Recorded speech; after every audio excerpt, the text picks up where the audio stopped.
Imagine being 7 years old, and your parents hand you over, not to a school, but to a system that will decide if you live, fight, or die. Follow Arena of Ages, and uncover the truths behind the warriors history tried to glorify, and tried to hide. In Sparta, childhood wasn't a time for play, it was a countdown. From the day you were born, elders inspected you. If you were healthy, you lived. If you were weak, you didn't. At 7 years old, that day came. You were taken from your home, stripped of family comfort, and placed in the Agoge, the most unforgiving training program in the ancient world. The first lesson? Comfort is the enemy. You slept on beds of reeds you had to cut yourself. You went barefoot, even in winter. You wore a single rough cloak all year. You were given so little food that hunger was constant, not an accident, but a test.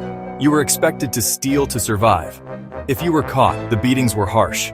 Not for the theft itself, but for failing to escape unseen. Your days were filled with drills, wrestling, spear throwing, racing in armor. Your nights were spent in the barracks, your only warmth the body heat of the boys beside you. Silence was valued above chatter. You memorized Spartan laws, war songs, and the names of warriors who had fallen in battle. The greatest honor was not living a long life, but dying well. By your teenage years, training intensified. Rivalries between groups were encouraged. Your body became hard, your reflexes sharp, but your sense of self began to vanish. You weren't an individual anymore. You were a part of the phalanx.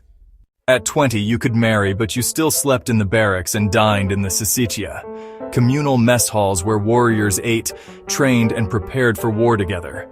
Some were chosen for the Krypteia, a shadowy unit trained for stealth, endurance, and survival, feared even among Spartans. Only at 30 did you become a full citizen, granted land and the right to live with your family.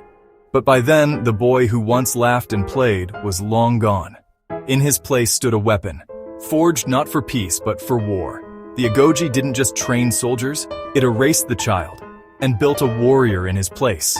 The question is, would you have survived becoming a Spartan?